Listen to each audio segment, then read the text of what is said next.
Krishna, Hare Krishna, Krishna Krishna, Hare Hare, Hare Ramo, Hare Ramo, Ramo Ramo, Hare Hare.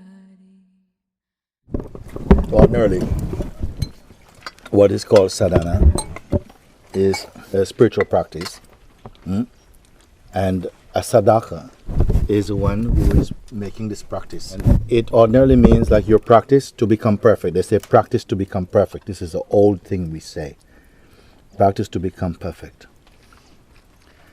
But in Advaita we say practice to recognize your perfection. You see? Not practice to become perfect, because perfection is already there. And then also we are feeling that we are practicing to get to ultimately to the state of complete awakening or enlightenment, realization, whichever way we want to call it, self-knowledge. But what I say, this is not the highest meaning of sadhana. Real sadhana is that having discovered what the truth is, practice is to stop the mind from distorting the truth you've discovered. Is to keep blocking out, pushing out the mind that's trying to intrude to distort the truth that you have discovered. Again, normally we think we are practicing to get to the truth. That practice and that attitude automatically assume you're in the lie. You're already not true, and you have to practice to become true. So it's already have a lot of ammunition for the mind, because the mind will keep on reminding you, you're not good enough yet. You're not there yet. You're not practicing hard enough to get there. You think the mind is going to say, okay, good, you're there.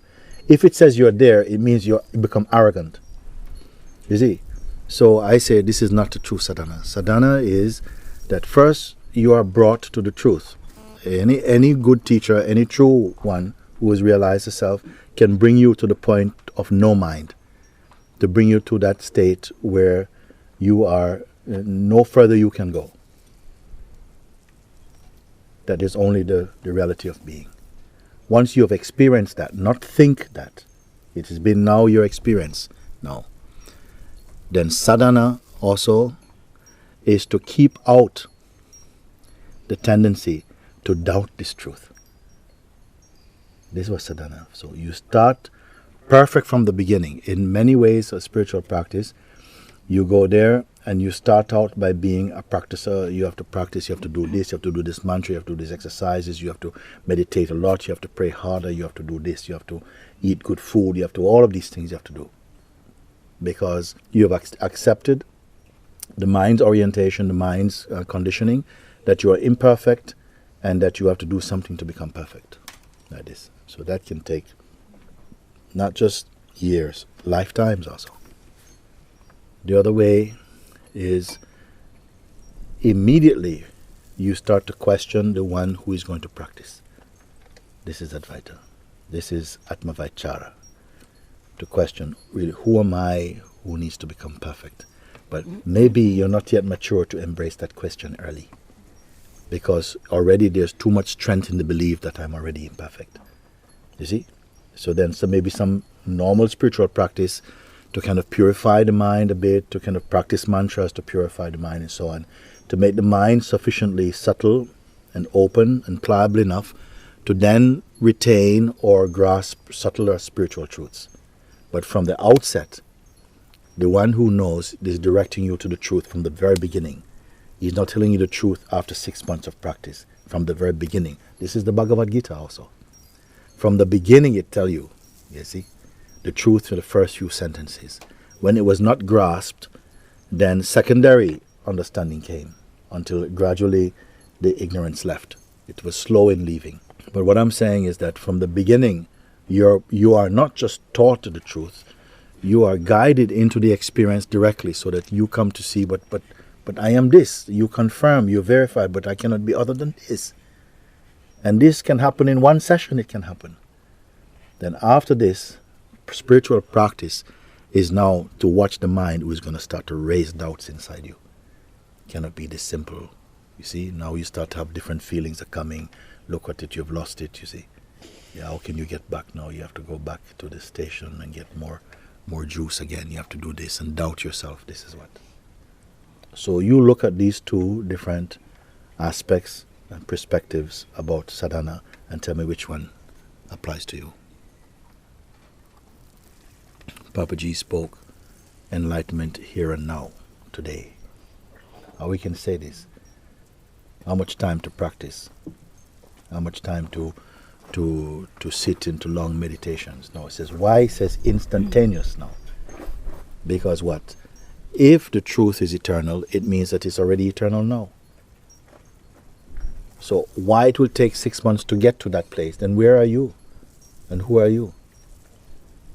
This is the teaching, you see. So it confronts the lie that is hiding inside us. And that lie is proliferating, in a sense, in the blind spot of your own seeing.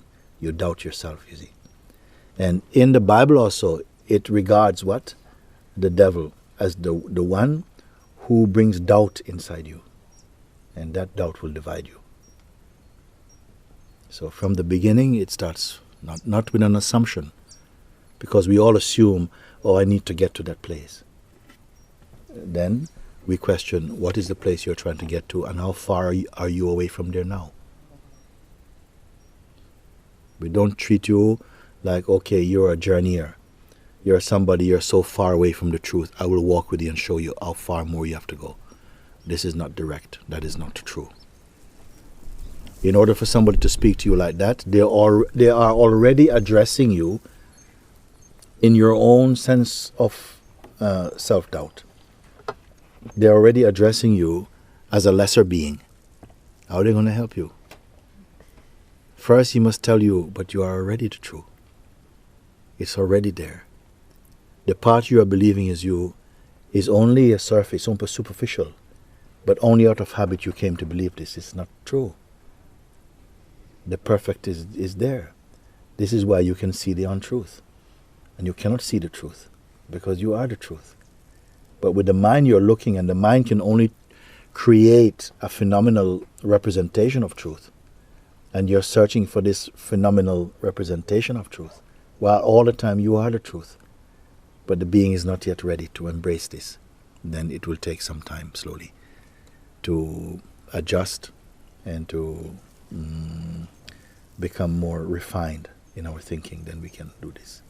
But those who can, you are taken directly, you see. You come, you say, I'm thirsty. I tell you, if you travel down this road to this place, you'll find water. That's one way. But those who are thirsty, I said, okay, fine, water's right here. Let's drink. And some people say, well, actually, I prefer to walk. And I say, you are not thirsty. You're attracted to water, but you're not thirsty. Like the one who is thirsty, he will drink. He will drink out of the hand. He doesn't need a cup.